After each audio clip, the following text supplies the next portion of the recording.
नमस्कार दोस्तों, आपका स्वागत है दी एस्पिरेंट इन्फो के अंदर। आज हम बात करने जा रहे हैं यूपीएससी की एग्ज़ाम के बारे में। यूपीएससी मेन एग्ज़ाम की तैयारी कैसे की जाए और कैसे उसकी रणनीति बनाई जाए। अगर आपको वीडियो अच्छी लगे तो प्लीज़ दोस्तों वीडियो को जरूर लाइक कीजिएगा और चैनल को जरूर सब्सक्राइब कीजिएगा।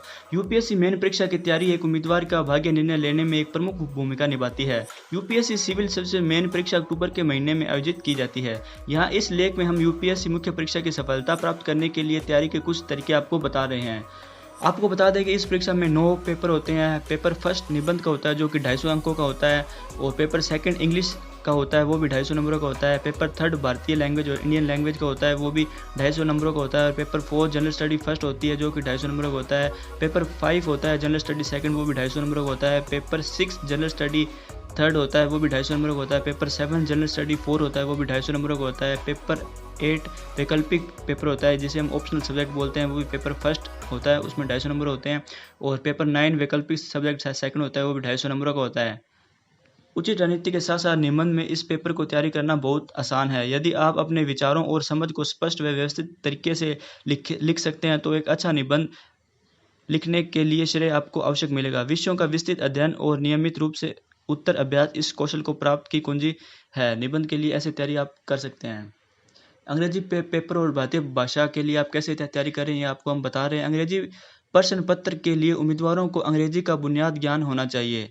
अंग्रेजी के अखबार इस के लिए एक प्रमुख स्रोत रहेंगे, और क्षेत्रीय भारतीय भाषा के प्रश्न पत्र के लिए उम्मीदवारों का उनकी क्षेत्रीय भाषा की अच्छी समझ होनी चाहिए। क्षेत्रीय भाषा के अखबारों और पत्रिकाओं को पढ़ना भी आपको इस पत्र की तैयारी में मदद करेगा। अब जनरल स्टडी फर्स्ट की बात करते हैं जो कि पेपर फर्स्ट होता है। कला और संस्कृत उसका टॉपिक है। उम्मीदवार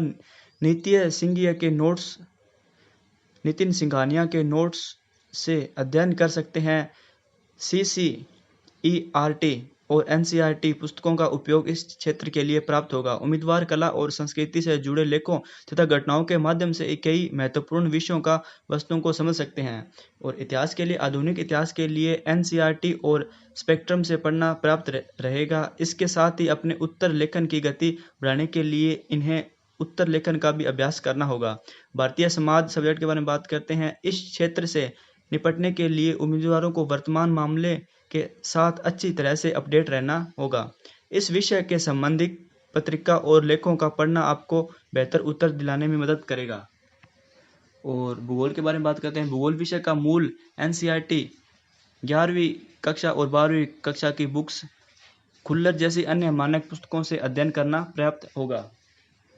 जनरल स्टडी पेपर सेकंड के बारे में बात करते हैं। मुख्य परीक्षा के अंदर शासन, संविधान, राजनीति और सामाजिक न्याय, लक्ष्मीकांत PIB लेखों और अखबारों में दी गई संबंधित जानकारी इस भाग की तैयारी के लिए प्राप्त है। उम्मीदवारों को सामान्य जानकारी और वर्तमान मामलों की अच्छी समझ होनी चाहिए। अंतर्राष्ट्रीय संबंध के बारे में आपको बताते हैं। इस क्षेत्र की तैयारी के लिए समाचार पत्र सबसे अच्छा वैकल्पिक स्रोत है। जनरल स्टडी की बात करें मुख्य परीक्षा के बारे में, पेपर थर्ड के बारे में हम आपको बताते हैं। विज्ञान और प्रौद्योगिकी, साइंस एंड टेक्नोलॉजी के बारे में, साइंस और टेक्नोलॉजी के क्षेत्र में हुए वर्तमान विकास पर ध्यान दिया जाना चाहिए। अखबारों के साथ साथ साइंस रिपोर्टर जैसी कुछ पत्रिकाओं का उपयोग उम्मीदवारों को इस क्षेत्र में परिचित होने में मदद करेगा। जनरल स्टडी 4 मुख्य परीक्षा पेपर नंबर 4 नैतिक ईमानदारी और योग्यता, एथिक्स, इंटीग्रिटी और एप्टीट्यूड। इस प्रश्न पत्र के उत्तरों के लिए अभ्यर्थी में अच्छा विचार, बुनियाद समझ और समझबूझ की योग्यता होनी चाहिए। इस पेपर से निपटने के लिए अभ्यर्थी को पिछले साल यूपीएससी प्रश्न पत्रों को हल करने की सलाह दी जाती है। ध्यान रहे कि उत्तर लेखन का अभ्यास और सही टेस्ट सीरीज से अभ्यास सिविल सर्विस मेन परीक्षा की सफलता दिलाने में महत्वपूर्ण योगदान रहेगा।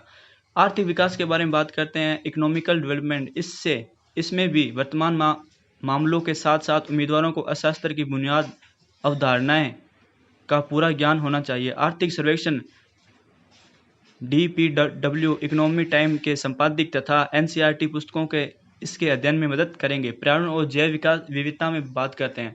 बायोडाइवर्सिटी एंड एनवायरनमेंट, यह भाग भूगोल के कुछ हिस्सों के साथ ओवरलैप करता है या मिलान करता है। इंडियन ईयर बुक MOEF की आधिकारिक वेबसाइट और जैव विविधता से जुड़ी पुस्तकें, अखबार, योजना और कुरुक्षेत्र, NIOS, इग्नूस सामग्री इत्यादि तैयारी आपको मदद दिलाएंगे। सुरक्षा और आपदा प्रबंधन, सिक्योरिटी एंड डिजास्टर मैनेजमेंट, आपदा प्रबंधन पर समाचार पत्र और संबंधित लेख इस भाग की तैयारी में आपकी सहायता करेंगे। ARC रिपोर्ट और IDSA और विकिपीडिया उपयोग में रहेंगे। तो धन्यवाद दोस्तों, ये थी आपके लिए कुछ नॉलेजेबल इन्फॉर्मेशन मैं आपको लेकर आया हूँ जो मैंने इंटरनेट से निकाली है। तो अगर आपको वीडियो अच्छी लगी तो प्लीज़ दोस्तों लाइक जरूर कीजिएगा और शेयर कीजिएगा। धन्यवाद दोस्तों।